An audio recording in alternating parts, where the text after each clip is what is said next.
Hi, welcome to Chosen Few Expats. My name is Alonzo. Today we're going to be interviewing one of the best immigration lawyers in Panama, Giovanna Bernal of Prime Solutions Tax and Legal.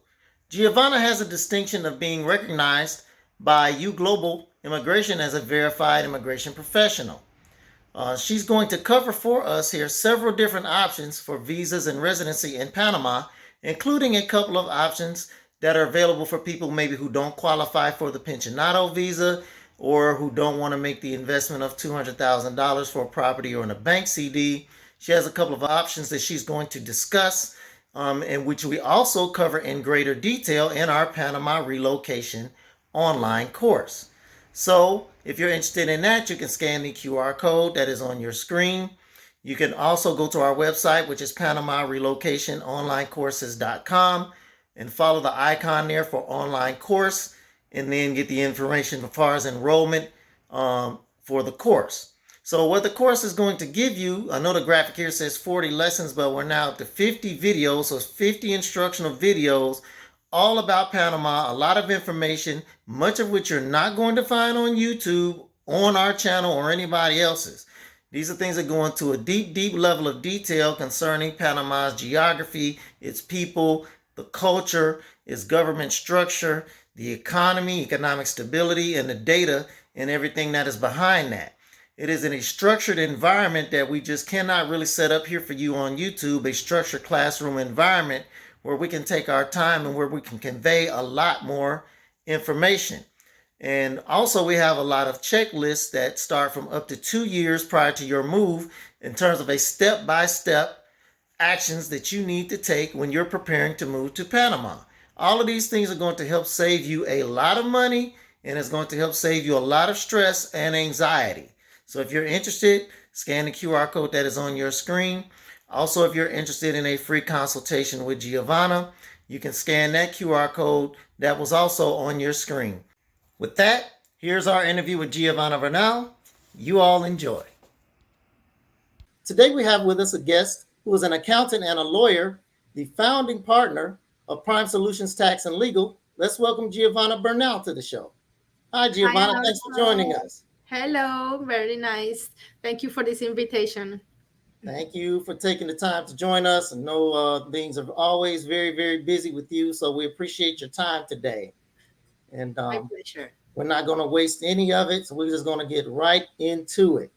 So, if you don't mind, please tell us a little bit about yourself and your background. Great. Yes, I'm a Panama attorney originally, 100% Panamanian.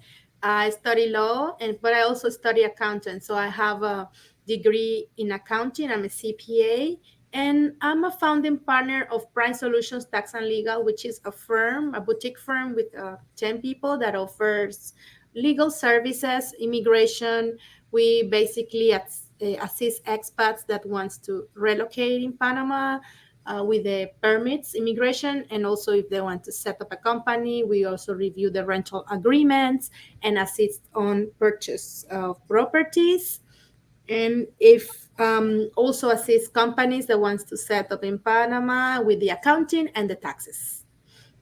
Okay, that's great. So, I think you kind of bridged while giving us your background, bridged into our next question, which was what kind of services does your company offer? I think you covered a lot there, but I mean, anything else you want to add, maybe that you didn't mention? Sure. Sure. Yes, we offer the permits, the visa permits, job permits, and also we set up Panamanian corporations, accounting service, the taxes. We submit the annual returns and help basically expats, individuals, and companies that are willing to do business in Panama or willing to live here.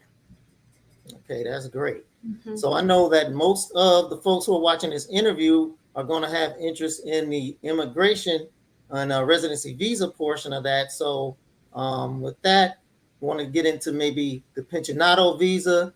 What are the requirements, the benefits, and the cost for that particular visa? I know it's one of the most popular options. Yes, the pensionado visa is a very popular type of permit. Is because it's very easy to apply. You just have to get your pension letter or retirement letter of at least $1,000 a month. then in less than 6 months you can get the approval of residency. So this is why it's so popular. The benefits are basically it's a permanent type of residency. In less than 6 months you get residency, and you get a lot of discounts and benefits like 25% on airline tickets, restaurants, healthcare, transportation, and also special interest rates if you apply for a mortgage in Panama.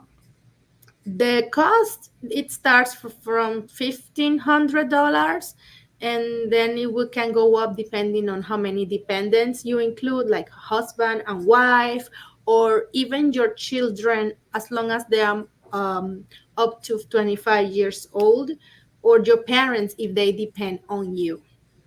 Okay, yeah, that's great. So one thing that you just mentioned that I did want to point out and make sure that people heard that, in addition to a spouse or parents, is that you can actually bring your child up to age of 25 as a dependent for them to have permanent residency as well. So that's a great benefit that Panama is allowing with this particular visa. Yes, and they can apply together. They will get residency until they are 25 years old, or maybe later, because some of them are studying at college or university, or they are not interested right now to apply, but maybe they have the chance to do it later, as Okay, long as they are not more than 25 years old. right. Mhm. Okay, and the other thing I wanted to hit on with the $1,000 per month lifetime requirement, is it possible for the spouses to combine their income to meet that requirement or another requirement if they fall short, if one person falls short of the $1,000? Yes, yes, they can combine. For example, if one has $500 a month and the other one another 500, they can combine that amount. Or if one of them has at least 750, they can buy a property in Panama of at least $100,000 in order to apply. Okay, that's great news. Mhm. So I know another popular visa, at least in the past, it was the Friendly Nations visa before those requirements changed back in 2021. So now, what are the Friendly Nations visa requirements? Some of the benefits as well as the approximate costs. Okay, the Friendly Nations visa was amended in 2021, was not canceled. Some people think it was canceled. They changed the requirements because before you just had to set up a Panama company, submit $5,000 in a bank account, but now you need either show an investment of at least $200,000 in a bank account for 3 years in a fixed term deposit, or invest in real estate with the same amount, $200,000. The good thing is that if you don't have the cash, you can apply in a mortgage with the local banks. And there are local banks in Panama that are interested in receiving foreign investors. And the third option is by work reasons. So you can either find a job in Panama in a local Panamanian company and obtain a job permit and apply through that way, or you can set up a business in Panama and you can self-employ yourself in that company. The benefit on the Friendly Nations visa is that you can obtain permanent residency in 2 years by job or by investing. The cost are will depend on the type of, if it's by investment, maybe the whole cost can be $3,000 to $4,000, and the other option by work reasons, if you invest in your own business, it can be around $5,000. So it will really depend. The one for investment, for work, if you do it as a self-employed, I mean, it will you will have to pay some other taxes and some other things. So by investment, it's easier and cheaper, but you have to consider finding a property in Panama. Okay, yeah, thank you. So Mhm. I think you just mentioned this. The question I had next was, is getting the employment letter via special corporation still a viable option? And based on what you said, it sounds like the answer is yes, a Mhm. viable option, but maybe more difficult. than in the past. Is that right? Yes, yes, because the law was changed on the job permits a couple months ago in May. So before you could self-employ yourself in a Panamanian company, right? And you could apply directly. But now, in order to get the job permit, you need to either hire another Panamanian or you need to get yourself a job permit. In there are different types, but you need to get a job permit, not like link to the friendly nations as it used to be before May. But Right. it's still an option. It's still an Okay. option. Okay. Because yeah, there are some people that maybe don't want to make or can't make or don't feel like they're in a position to make that $200,000 investment or don't want to make that home purchase that don't qualify for the Mhm. pensionado that are still looking for, that are still looking for viable options. Right. So that's why I wanted to ask you about this particular visa type, the professional visa. What are the requirements, of benefits, and costs for that one? Because I don't have a clear understanding of it, and it may be an option for some people.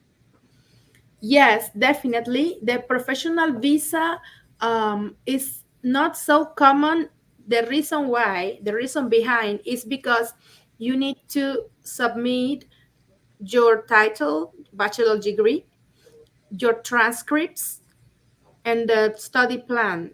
So if you are, for example, retired and you cannot apply for a pensionado, but you have your degree, I don't know, from the 50s or the 60s or the 70s, you need to Um, find that degree. And also all the subjects that you study, they need to be recognized and validated by the University of Panama.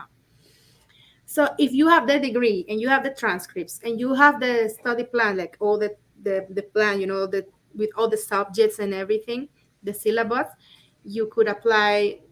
If you are not in a hurry, the University of Panama will check if the degree Bachelor of Arts or Education or um, a career that is not restricted, they will accept it because it's yes. tricky. There are some studies, some fields that are restricted, such as medicine, laws, accounting. There is a list, so they won't accept those titles, right? So Yes. Yes. it is an option. You can get permanent residency in 2 years if your degree, your undergraduate degree, is accepted by our University of Panama. Okay. Hmm. Um, so you did mention getting residency in 2 years, and I think you also mentioned that with the friendly nations Hmm. also. But I just wanted to clarify for some people who may not understand. Is the friendly nations visa or some of these other visas like the professional visa you just mentioned still permanent residency visas? It sounds like the answer is no. The friendly nations visa, the pensionado, and the professional are permanent residency types. You just have to wait 2 years and then apply for permanent residency. Okay. Yeah. So it's not instant. So like we came in under the friendly nations before the change in 2021, just in time. And so yeah, so it's permanent residency. At that time it was Mhm. permanent residency immediately. Right. And now you have to wait uh like 2 years. You get temporary or provisional residency or something like that. Mhm. Provisional. And Right. you And have then to wait for apply 2 years. again. Okay. hmm But then Uh, when you apply for permanent residency, they will give it to you in less than 6 months, and then you are eligible for the cedula okay. as well. That's great. That's great for Hmm. everybody except for, I guess the people, because I mean, Panama gets to make a few extra dollars here since you have to apply. Basically, you have to apply again, right? So there's still Yeah. fees associated with that. Yes, the fees are less than the first time because you don't have to pay those checks Mm-hmm. that are only paid at the beginning, but there is an extra, yes, cost on that. Okay. And I Hmm. know that this is going to cover what we've talked about so far is going to cover it for most people, but can you maybe briefly cover some of the other residency types Hmm. that people can apply for in case, their situation calls for it? Hmm. Yes, for Americans, there is a temporary permit that it's an option for someone that wants to be in Panama and maybe don't want to buy property straight away or don't want to start up a business, but wants to stay here, live here, and see what's Panama like. It's a temporary permit for US persons. It's for 1 year, and you can extend that for up to 5 years. So I think it's really Okay. good. It's better than the digital nomad because we also have another permit for digital nomads, but the paperwork is more difficult than the one for US persons because the one for Americans, you just have to maybe just show that you have a corporation or that you're going to work here or study here, and they will give it to you. You just renew it every year.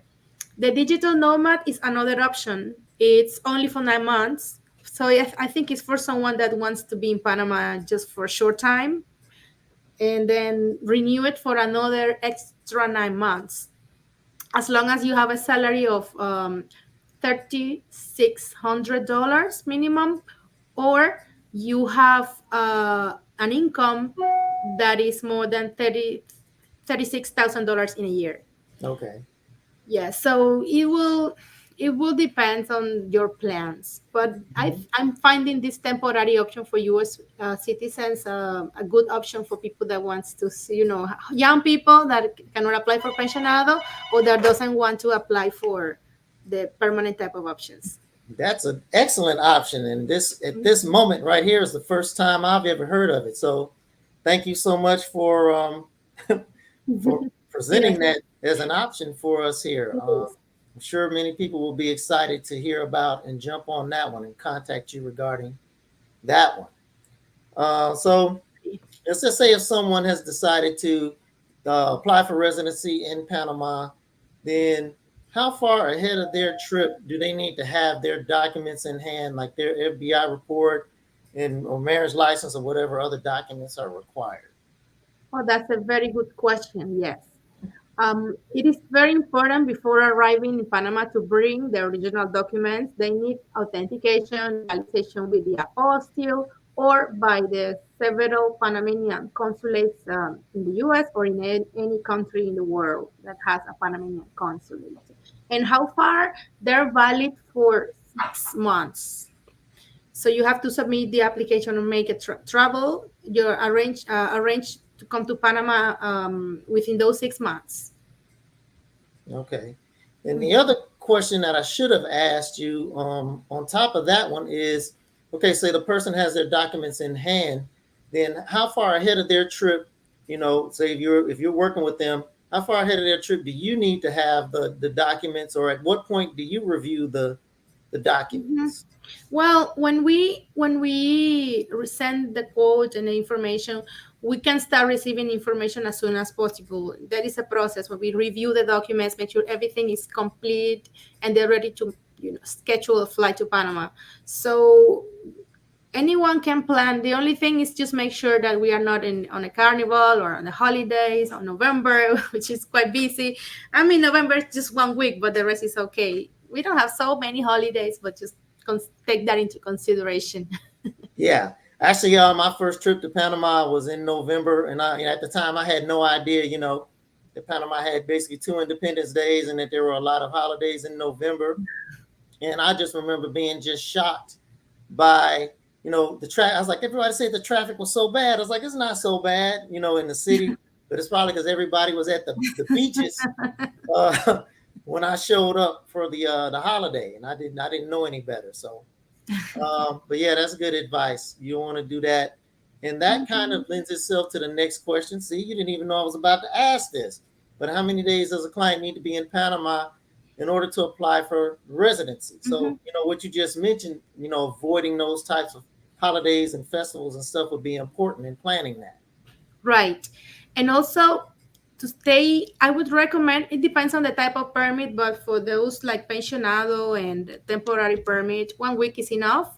But for the friendly nations visa, if it's not by investment, and it's for work reasons, by like setting up your own company, I would recommend you stay here for at least 2 weeks because that's enough time to prepare for immigration and also for the Ministry of Labor, so that takes a bit more time. But yes, 4 to 5 working days is usually good. Okay. You mentioned for the Ministry of Labor, and so I know from my past research, you can tell me if I'm wrong here. Like they come into play if a person has documents that were that they had sent to the consulate, and then when they get here, those documents have to go to the Ministry of Labor. Is that Oh, right? that's the Ministry of Foreign Affairs. Oh, Ministry of Foreign Foreign Affairs. Yeah. Affairs. Ministry of Labor is the institution that takes care of the employment permits to work legally Okay. in Panama, right? That's for for friendly nations visa for work reasons, or other permits like 10% or categories that need a job permit. Okay. And then, but this is good question, because the documents, when they are authenticated in the Panamanian consulate, they need an extra step, an authentication in Panama by the Foreign Affairs. But the attorneys normally take care of it. Okay. Mhm. So, do you have any advice, for our students who are looking to become expats in Panama? Because those folks in our course are basically they're committing more or less that they're coming. They're enrolled in the course. They want to know how to make the move, and they're definitely coming. So, do you have any advice, just whether it's got to do with the residency application or just life in general in Panama? Well, yes, I would say that I would recommend them to make that decision, because sometimes we analyze, we do a lot of research, and we study. But I think if you study, know how to do the process correctly, take that decision to do the process, to at least have that plan B set up, that relocation plan, right? Because things might happen. You see how the friendly nations visa changed a couple of years ago. Next year we Yes. have elections. Every time we have elections, some of the requirements change. So it's better to have that plan B already organized, and then you can come back and settle when you're ready, right? But at least you have that organized. Right. Yes. Okay. Well, we appreciate that. Um, so I think that's kind of all we really want to cover regarding the residency visas. So thank you for that information. For people who are interested in your services, either as an accountant or immigration lawyer, we're going to put now on the screen a QR code and the website there for a free consultation with Giovanna. I think maybe you can speak on that, maybe a little bit about how your consultations work. Sure.